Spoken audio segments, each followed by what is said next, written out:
What's up, everybody? Matt Kajeski here, back again with the Odd Shopper channel. And today we're back talking March Madness bets ahead of the Sweet 16 day one. Before we get started, make sure to hit that thumbs up button, subscribe to the channel, and hit the notification bell so you know when this and all other content goes live.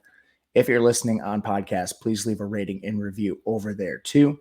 And we are brought to you by Bet365. If you are watching, and as you can see, we have a phenomenal offer for you guys from Bet365, where you can bet just $1 and get $365 instantly in bonus bets. Now, you got to bet $1 to do this. My recommendation is just go on the sports book, hit Creighton on the money line. They're minus 10. It's going to be somewhere around minus 500. Guarantee yourself that $365.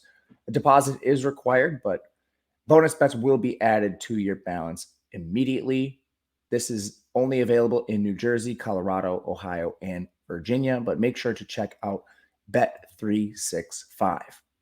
All right, let's dive into our program. We've got 4 games. We're going to touch on all 4, starting things off with the first game, Michigan State, Kansas State. This game is about a 2-point spread in favor of the Spartans. Interesting game overall here. You've got Michigan State fresh off wins over USC and Marquette. Both games were extremely ugly. And then Kansas State beat Montana State and they beat Kentucky. So 2 pretty decent wins there. But as far as these teams matching up stylistically, I think this is a poor spot for Michigan State. Kansas State actually has a couple advantages. Despite Michigan State appearing to have the offensive advantage, according to efficiency, you can see they're 112, Kansas State 131.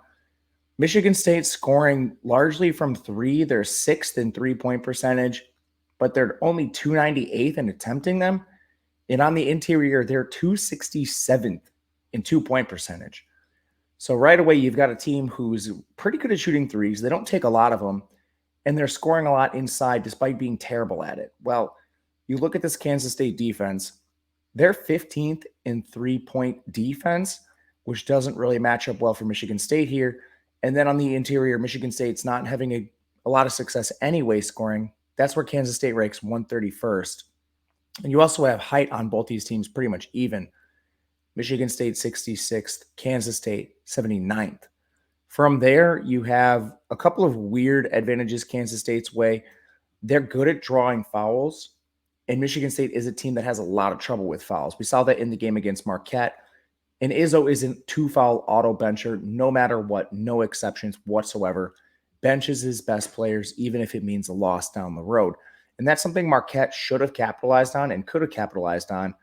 But Marquette ended up with 16 turnovers and 18 fouls. And if you look at Michigan State on the year, they're not a team that generates a lot of turnovers or fouls.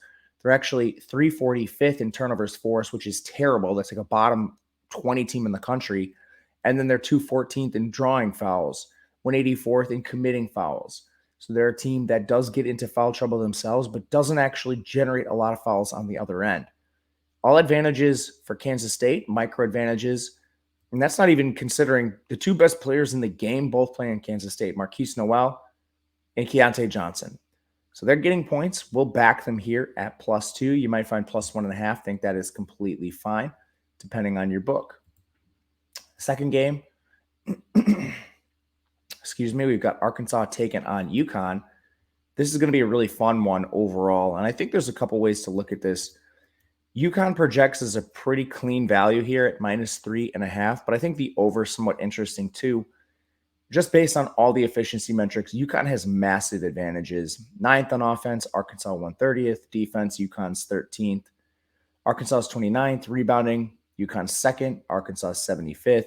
Height, UConn is 60th, Arkansas is 132nd. Turnovers, the turnover margin favors UConn. The foul margin favors UConn. Really everything favors UConn here. The only concern I have is just the recent play of Arkansas. This team has been awesome, and they're young. They're kind of like volatile across the board.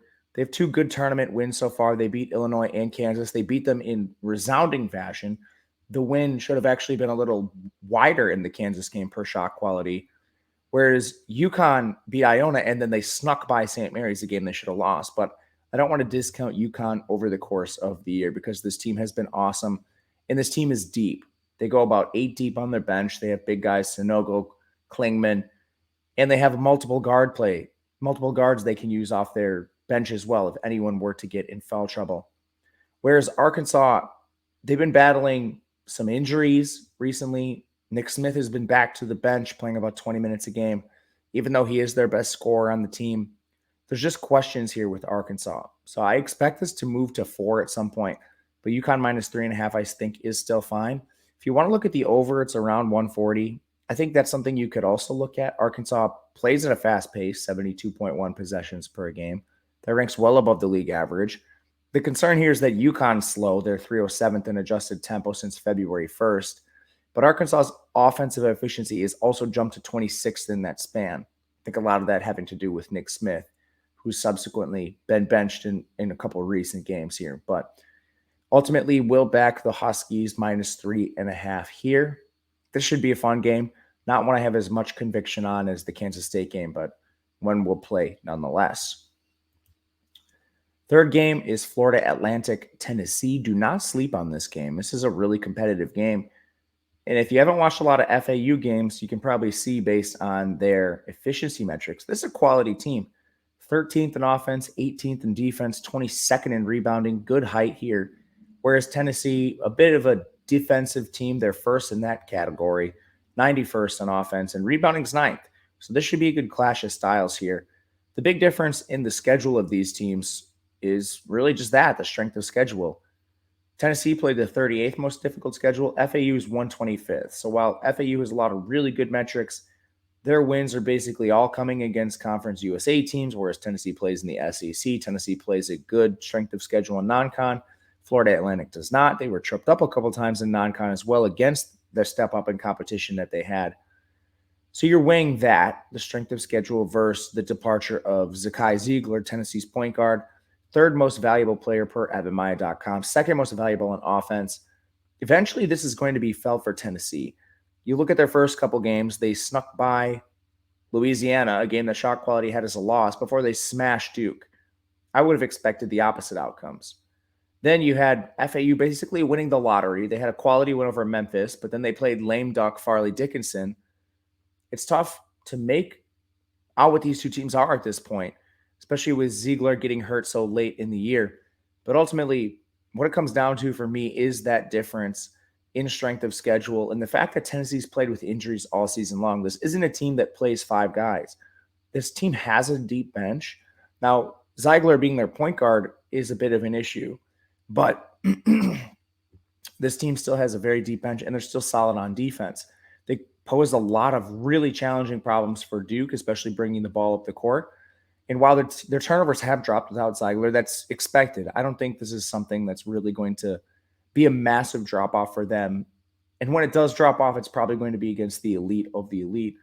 So right now we have a small play on Tennessee minus 5.5. We're going to continue riding that in fade an Owls team who's been fortunate basically just in their scheduling draw to this point. And we'll fade them and hope these efficiency metrics even out a little bit here. Last game. This one's a really fun game. Gonzaga taking on UCLA.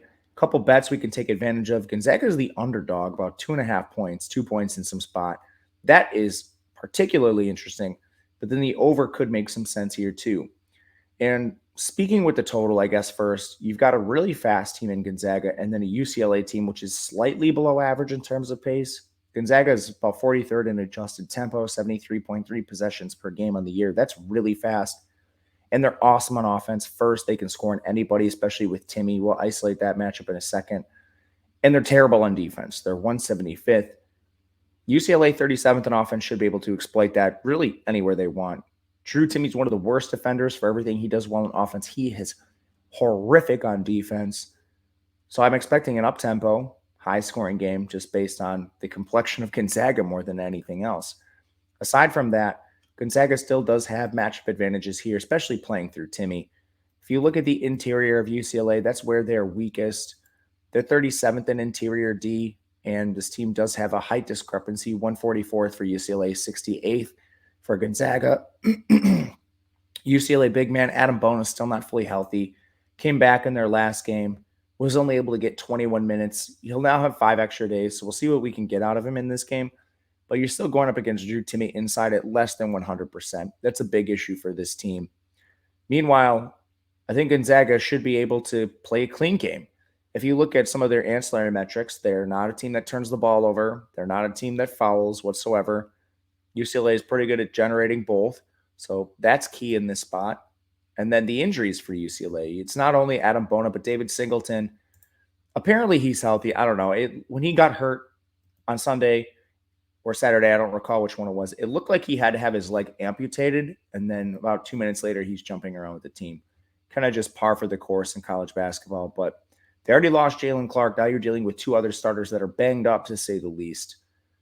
It's going to be an interesting game. Gonzaga just the far deeper team right now. I think it makes sense to take them when they're getting points, and then the over at 145.5. The atrocious Gonzaga defense and the elite Gonzaga offense drives a lot of that here, not to mention how fast they are. But that'll do it for us today. Let me know in the comment section what you think of these games. If you're with me, if you're against me, I'd love to hear it. You can also reach out on Twitter at Matt_Gajeski. Would love to chop up some college basketball. And we'll be back talking college basketball all weekend long, so stick around. We'll see you guys again soon.